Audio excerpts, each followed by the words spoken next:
Transformación de la vida de los sueños. Rudolf Steiner. Un indicio de que el discípulo ha alcanzado o está por alcanzar un cierto grado de desarrollo es y consiste en el cambio que se produce en sus sueños.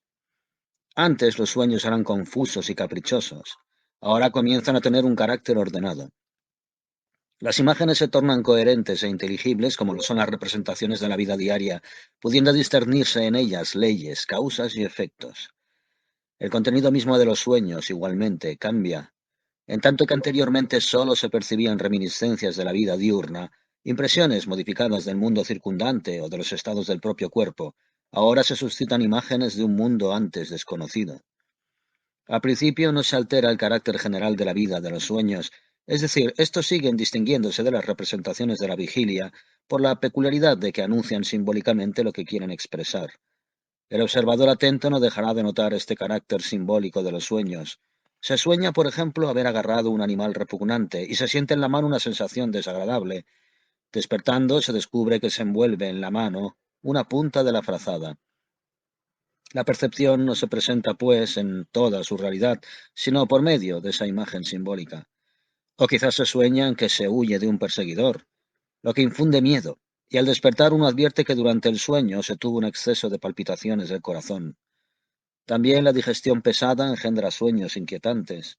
Lo que ocurre en torno del hombre que duerme, igualmente, se refleja simbólicamente en sus sueños. Un reloj que da la hora puede evocar la imagen de un desfile de soldados marchando al son del tambor.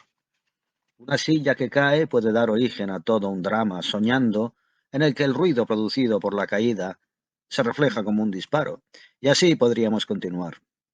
Este modo simbólico de expresión existe también en el sueño ordenado del discípulo, cuyo cuerpo etéreo empieza a desarrollarse, pero el sueño cesa de reflejar simplemente los hechos del ambiente sensorio o del propio cuerpo físico, y como se tornan ordenados los sueños que se originan en semejantes hechos, se entremezclan también imágenes que expresan cosas y condiciones de otro mundo.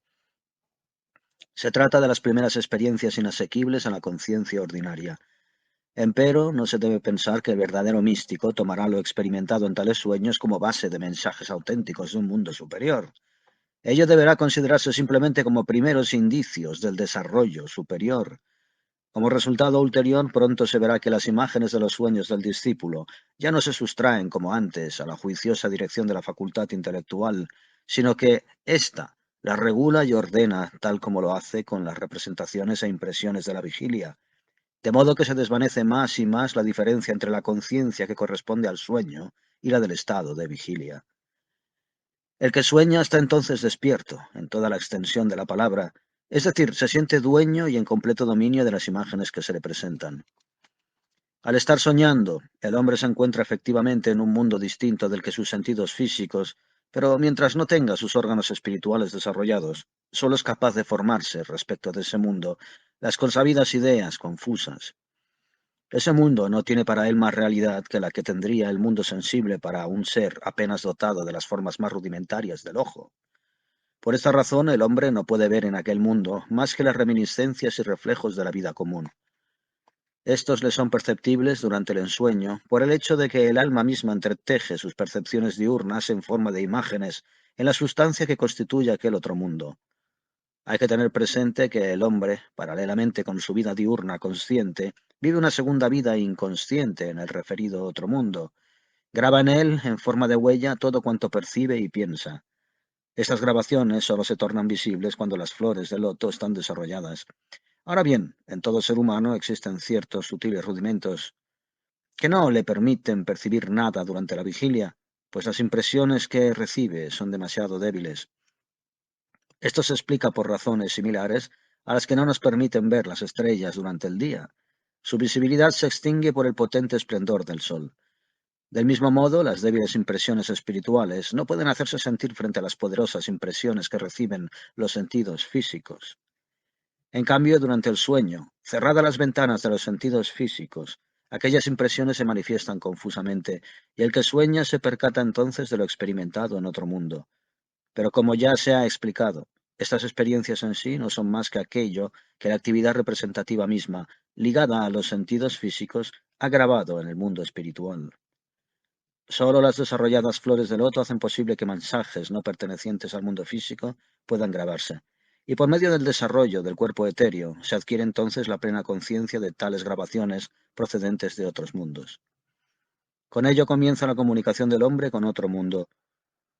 Él debe alcanzar ahora, por las indicaciones de la enseñanza, dos nuevas facultades. Primero, deberá adquirir la capacidad de conservar las observaciones hechas durante el sueño, igual a como procede durante la vigilia. Una vez alcanzado esto, deberá tratar de hacer iguales observaciones durante el estado corriente de la vigilia. Su atención hacia las impresiones espirituales simplemente se ajustará de tal manera que ya no tengan que desvanecerse frente a las impresiones sensorias, sino que las pueda tener en todo momento, junto a ellas y simultáneamente con ellas. Cuando el discípulo haya adquirido esta facultad, aparecerá ante sus ojos espirituales algo del cuadro descrito en el capítulo precedente. Podrá discernir lo que existe en el mundo espiritual como causa del mundo físico. Ante todo, será capaz de reconocer su yo superior dentro de aquel mundo. El próximo paso consiste en expandir su alma, por decirlo así, a fin de adaptarse a este yo superior. Esto es, considerarlo realmente como su verdadera esencia y obrar conforme a este concepto. Cada vez más el discípulo se forma la idea y el vivo sentimiento de que su cuerpo físico y lo que anteriormente llamaba suyo ya no son sino instrumentos del yo superior. En cuanto a su yo inferior, adquiere un sentimiento análogo al que tiene el hombre limitado al mundo sensible respecto de una herramienta o un vehículo de que hace uso. Al igual que nadie considera el vehículo en que viaja como parte integrante de su yo, aunque diga yo viajo o yo ando, así también el hombre evolucionado al decir yo paso por la puerta tiene en verdad la idea yo llevo mi cuerpo a través de la puerta. Solo que esto ha de ser para él un concepto tan natural que ni por un momento pierda terreno firme en el mundo físico, ni se sienta ajeno al mundo sensorial.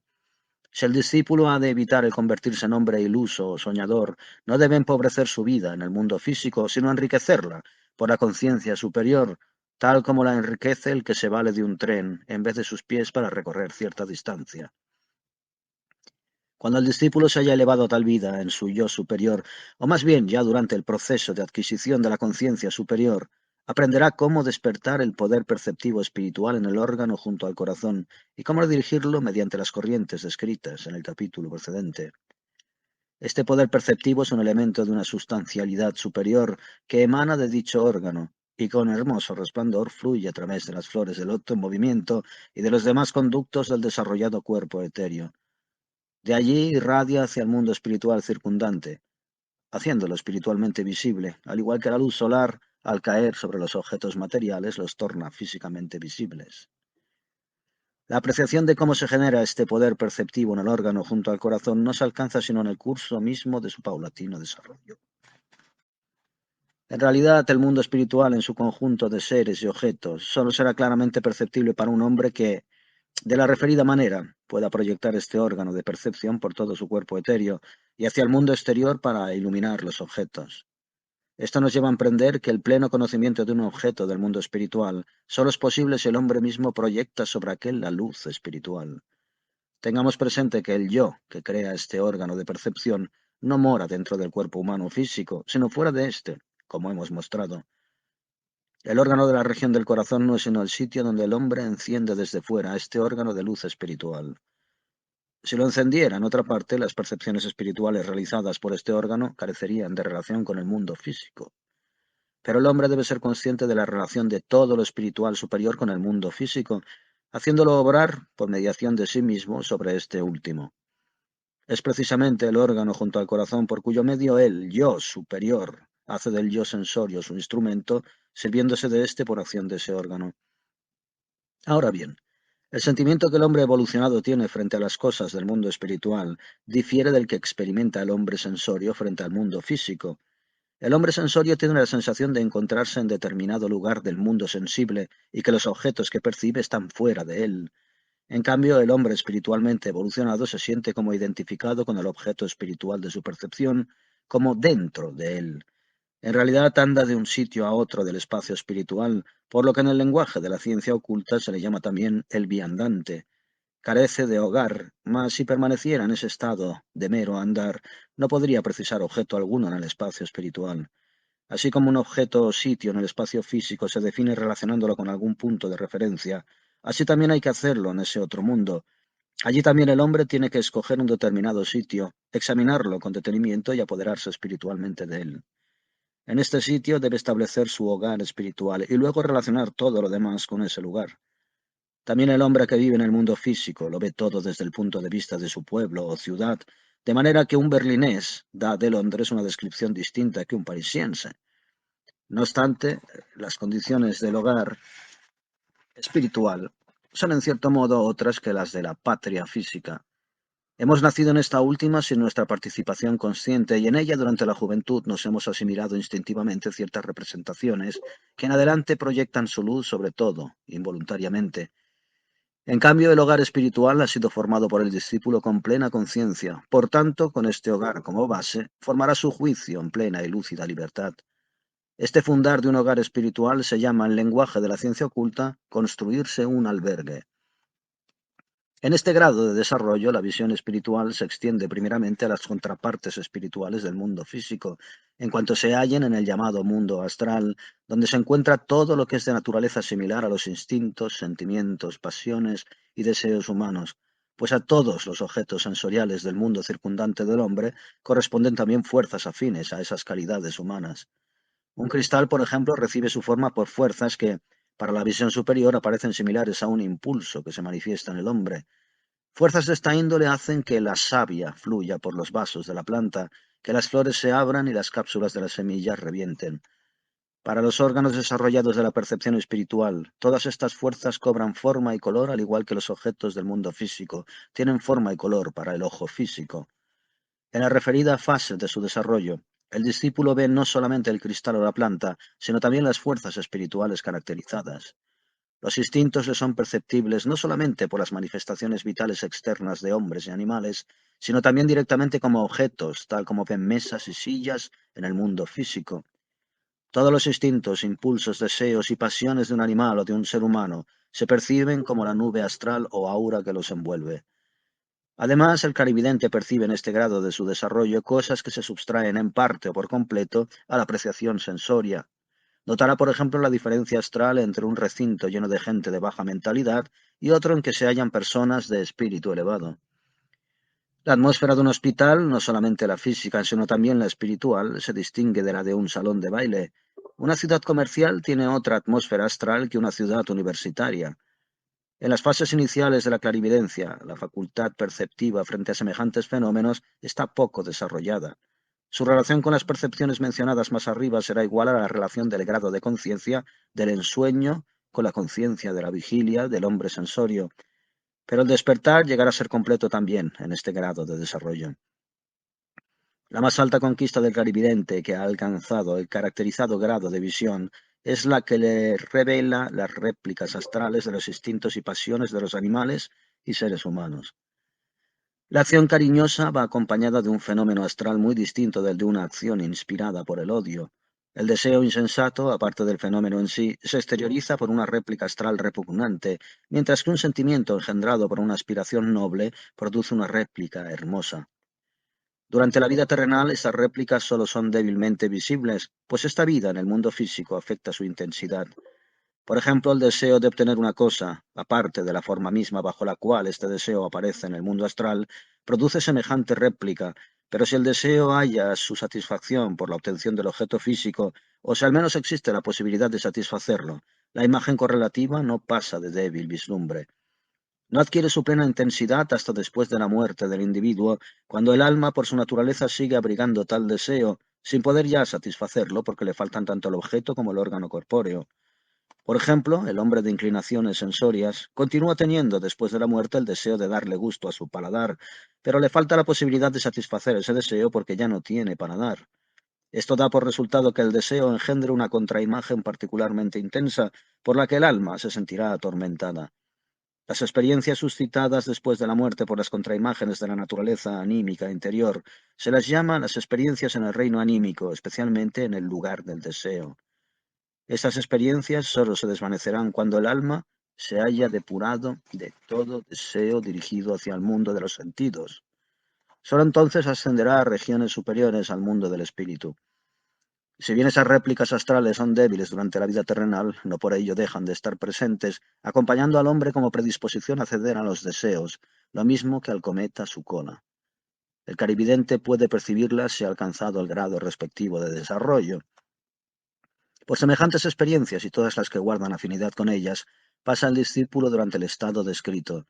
En esta etapa evolutiva aún no puede alcanzar experiencias espirituales más elevadas. Partiendo de este nivel, deberá ascender a grados superiores. La continuidad de la conciencia. Rudolf Steiner. La vida humana transcurre en tres estados que se alternan a saber: vigilia, sueño con ensueños y sueño profundo libre de ensueños. Comprenderemos cómo se adquiere el conocimiento de los mundos espirituales si nos formamos un concepto de las transformaciones que, respecto de estos tres estados, han de producirse en el hombre que se propone buscar tal conocimiento. Antes de haber pasado por la enseñanza que pueda conducirle al conocimiento, su conciencia sufre la interrupción por cada intervalo de reposo que le proporciona el sueño. Durante estos intervalos el alma no tiene conciencia del mundo circundante ni de sí misma. Solo en determinados momentos emergen del extenso mar de la inconsciencia los sueños que se refieren a sucesos del mundo físico o bien a estados del propio cuerpo. Generalmente los sueños solo se consideran como un fenómeno especial de la vida del sueño, por lo que comúnmente se habla tan solo de dos estados, el sueño y la vigilia. Para la ciencia oculta, empero, los sueños tienen su significado independiente de los otros dos estados. En el capítulo precedente se describieron las transformaciones que se producen en los sueños del hombre que se propone ascender al conocimiento superior. Pierden su condición de insignificantes, irregulares e incoherentes y se transforman cada vez más en un mundo coherente ajustado a reglas. Continuando el desarrollo, este mundo nuevo, nacido del mundo de los sueños, no solo no desmerece ante la realidad sensorial exterior en lo que se refiere a su intrínseca veracidad, sino que en él se revelan hechos que representan una realidad superior en toda la extensión de la palabra. Misterios y enigmas yacen ocultos doquiera en el mundo de los sentidos. Este mundo nos permite ver los efectos de ciertos hechos superiores, pero el hombre que limita su facultad de percepción a los sentidos físicos no llegará a conocer las causas. Estas causas se le revelan en parte al discípulo que se halla en dicho estado, adquirido por transformación de los sueños, en el cual, sin embargo, de ninguna manera ha de detenerse. No obstante, mientras todavía no tengan asimismo tales percepciones durante la vigilia, el discípulo no debe considerarlas como conocimiento genuino, pero logrará tenerlas, pues desarrollará la facultad de trasladar a la conciencia de vigilia el estado que él mismo se ha creado por la transformación de la vida de los sueños. Entonces el mundo de los sentidos se le habrá enriquecido con algo totalmente nuevo. Así como una persona ciega de nacimiento y operada con éxito reconocerá que los objetos en su derredor se enriquecen con todo cuanto el ojo percibe, así también aquel que de la manera indicada se haya convertido en clarividente percibirá todo el mundo circundante como dotado de nuevas propiedades, cosas y seres. Ya no tendrá necesidad de esperar los sueños para vivir en otro mundo, sino que en todo momento apropiado puede lograr el estado descrito con el fin de obtener una percepción superior. Este estado adquirirá para él un significado parecido al que tiene en la vida común la percepción de las cosas mediante los sentidos activos, en contraste con la percepción mediante esos mismos sentidos en estado inactivo. Verdaderamente puede decirse que el discípulo abre sus sentidos del alma y percibe las cosas que permanecen ocultas para los sentidos corporales. Ahora bien, este estado no constituye sino una transición hacia etapas del conocimiento todavía superiores. Si el discípulo continúa los ejercicios de la enseñanza, descubrirá a su debido tiempo que el citado cambio fundamental no abarca solamente la vida de sus sueños, sino que la transformación se extiende también hacia lo que antes era el sueño profundo, libre de sueños. Notará que aisladas vivencias conscientes empiezan a interrumpir la plena inconsciencia que antes caracterizaba el dormir. De entre las tinieblas profundas del sueño, emergen percepciones de un género antes desconocido. Naturalmente no es fácil describir dichas percepciones, puesto que nuestro idioma solo ha sido creado para el mundo de los sentidos, por lo que únicamente ofrece términos aproximados para algo que no forma parte de él. Con todo, y como inicialmente tenemos que utilizar estas palabras para la descripción de los mundos superiores, habremos de recurrir al uso de metáforas. Se puede proceder en esta forma, puesto que cada cosa que existe en el mundo tiene afinidad con otra. Las cosas y los seres de los mundos superiores tienen afinidad con los del mundo sensible, siquiera hasta el grado de que con cierta buena voluntad es posible formarse una idea de esos mundos superiores, aun mediante el uso de términos acuñados para el mundo sensible. Sin embargo, no debe perderse de vista que las descripciones de los mundos suprasensibles tienen que expresarse en gran parte en forma de metáfora o símbolo. Por esta razón, la enseñanza oculta como tal se realiza solo en parte mediante el uso de las palabras del lenguaje corriente. Por lo demás, el discípulo aprende para su desarrollo un modo simbólico de expresión que se suscita con absoluta naturalidad. El conocimiento de este lenguaje se adquiere en el curso mismo de la enseñanza. Esto no impide que se llegue a conocer algo de la naturaleza de los mundos superiores mediante las descripciones comunes como las que aquí ofrecemos. Para dar una idea de las citadas vivencias que durante el sueño profundo emergen del mar de la inconsciencia, lo mejor será compararlas a una especie de audición. Podría hablarse de una percepción de sonidos y palabras, así como las vivencias que se tienen al dormir soñando, acertadamente pueden definirse como una especie de visión. Comparándolas con las percepciones sensorias, así también los hechos del sueño profundo pueden compararse con la impresión del oído. Solo de paso hacemos notar que también en los mundos espirituales la facultad de la visión es de índole superior a la auditiva. Allí también los colores son de superior categoría a los sonidos y a las palabras. Sin embargo, las primeras percepciones del discípulo en ese mundo todavía no son los colores superiores, sino solo los sonidos inferiores. Pero dado que el hombre, de acuerdo con su general desenvolvimiento, es más apto para las vivencias durante el dormir soñando, percibe ahí inmediatamente los colores. En cambio, se halla todavía menos preparado para el mundo superior a revelarse en el sueño profundo, por lo que ese mundo se le manifiestan sonidos y palabras. Más tarde también allí podrá ascender a colores y formas. Tan pronto como el discípulo se dé cuenta de tener semejantes vivencias durante el sueño profundo, es ante todo su deber hacerse consciente de ellas con la claridad y precisión que le sea posible. Al principio esto es muy difícil, porque es todavía muy tenue la percepción de lo que se experimenta en ese estado. Al despertar, el hombre tiene conciencia de haber vivenciado algo, pero no sabe qué fue. Lo más importante en esta situación inicial es permanecer tranquilo y sereno, sin dejarse llevar en ningún momento por la impaciencia o la inquietud, que inevitablemente resultarían perjudiciales y en lugar de acelerar el desarrollo lo dilatarían. El discípulo tiene que esperar tranquilamente lo que le será dado o concedido y abstenerse de forzarlo.